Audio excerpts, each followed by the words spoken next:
자, 다시 정리하면요. 어떤 역사라는 과목의 흐름상 시간의 문제이기 때문에 연도에 대해서 중요합니다.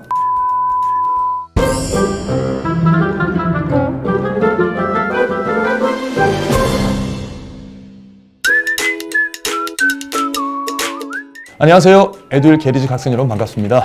저는 에듀윌에서 10년 가까이 한국사를 강의하고 있는 조현수라고 합니다. 이번에도 여러분과 함께 에듀윌에서 계리직 한국사를 강의하게 됐습니다. 반갑습니다. 이번 강좌의 간단한 커리큘럼을 말씀드리도록 하겠습니다. 자, 한국사가 18문제로 구성이 되어 있는데 전근대사 파트와 근현대사 파트 이렇게 나누어서 제가 수업을 할 예정입니다. 전근대사 파트는 전근대사라는 것, 정치사 파트하고 경제사, 사회사, 문화사 파트로 구성이 되고요. 심화이론이라는 부분은요, 근현대사 파트로 구성이 됩니다. 전체적인 강좌가 대략 한 7, 80강의 정도에서 끝나지 않을까라는 생각이 듭니다. 또 하나, 우리가 계리직 한국사 기출문제 와 타 직렬, 국가직, 지방직, 경찰직, 법원직을 비롯한 좀 난이도가 좀 약하긴 하지만 소방직 문제까지의 어떤 단원별 기출 문제도 함께 제공을 해드릴 예정입니다. 그거를 이름하여 확인학습 문제라고 말씀드릴 텐데요. 기본적으로 3, 4강의 강의를 한 다음에 거기와 관련된 출제되었던 문제 중심으로 가고 여러분들이 이거를 연습을 함으로써 현장 가서 아하, 문제가 이렇게 출제되는구나. 말 그대로 유형을 파악하면서 훨씬 더 학습 효과를 높일 수 있도록 제가 문제까지 함께 제공해 드릴 예정입니다. 기본이론 강좌가 여러분들이 끝났다고 생각을 하겠습니다. 자, 기본이론 강좌는 1회독을 해서는 되는 게 아니죠. 2회독, 3회독 정도 준비를 하셔서 계속 반복 학습을 하셔야 될 터인데 그 기본이론 강좌가 끝나게 된다면 핵심엔 문제풀이라고 해서요. 계리직과 타 직렬이 섞여 있는 단원별 문제풀이 강좌가 진행이 됩니다. 핵심의 문제풀이는 최소 1회독 이후에 2회독 때부터 같이 병행하시는 것도 매우 좋을 거라고 생각이 듭니다. 더 나아가서 이제 심화 문제풀이라고 해서 실제 여러분들 90점과 100점을 왔다 갔다 할 수 있는 좀 더 난이도가 있는 문제, 이것도 단원별로 준비가 되어 있습니다. 마지막에 이제 마무리 특강이라고 하는 것인데 저는 마무리 특강을 동형 모의고사 18문제씩 되어 있는 동형 모의고사로 준비를 했습니다. 또한 한국사라는 과목의 특성상 어떤 시간의 흐름을 보고 나서 어떤 상황을 이해하고 하는 과목이지 않습니까? 그래서 제일 중요한 게 시간의 흐름을 파악하고 문제를 정확하게 빨리 풀 수 있도록 제가 작년 같은 경우는 연도별 특강을 제가 준비를 했거든요. 이제 테마 특강으로. 그래서 연도별 특강, 학생분들 중에서 이걸 되게 좋아하시는 분들이 많았었습니다. 그래서 연도별 특강과 함께 추가적으로 좀 더 좋은 특강이 뭐가 있을까? 여러분들한테 도움되는 게 뭐가 있을까라는 것도 계획하고 있다는 말씀을 드립니다. 결론은 저만 믿고 따라와 주신다면 여러분들은 고득점을 충분히 얻을 수 있습니다.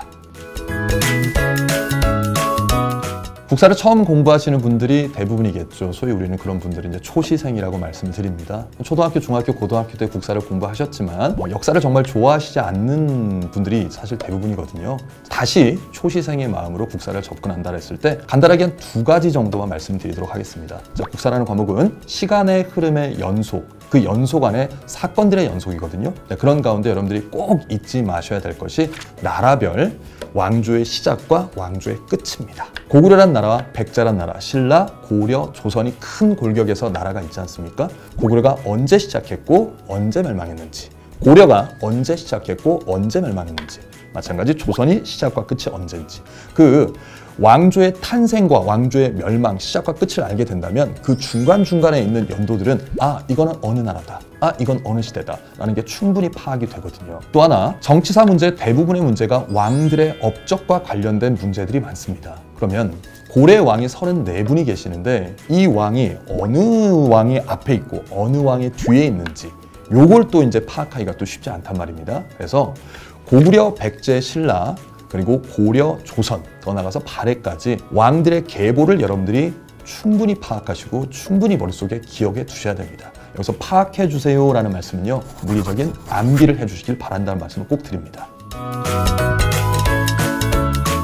네, 우리 계리직 한국사에 대해서 출제 경향을 간단하게 말씀드리도록 하겠습니다. 2019년 시험을 기준으로 한다면 그 이전 시험과 그 이후 시험을 봤을 때 현재로서는 한국사에 대한 난이도가 매우 높았습니다. 2019년과 2021년과 그리고 2022년 이 3회차의 시험의 기준으로 봤을 때는 일반 국가직이나 지방직 시험보다도 조금은 난이도가 더 높았고요.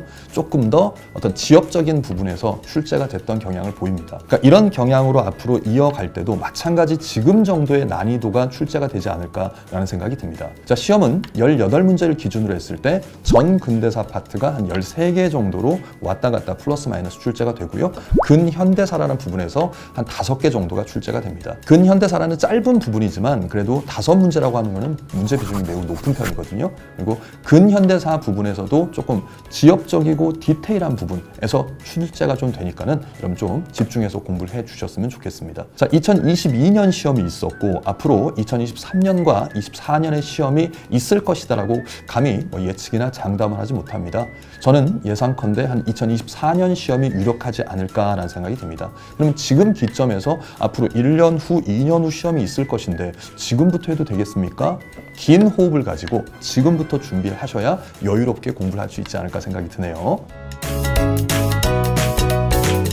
애들 계리직 수험생 여러분, 막막한 국사, 따분한 국사, 재미없는 국사를 재밌게 술술 풀리게 만들어 드리도록 하겠습니다. 재미있는 수업이 여러분들에게도 졸음을 사라지게 하고 학습에 대한 효과도 높일 거라고 생각을 합니다. 제가 제일 좋아하는 말이 이겁니다. 그리고 많은 수험생분들한테 꼭 드리고 싶은 말도 이겁니다. 버티는 자가 이기는 자다. 조윤수와 함께 에듀윌에서 우리 계리직 한국사 잘 버티고 최선을 다해서 합격하고 이후에 즐거운 마음으로 인강에서 만나든지 현장에서 만났으면 좋겠습니다. 즐거운 한국사 조윤수와 함께 열심히 하셨으면 좋겠습니다. 에듀윌은 합격이다.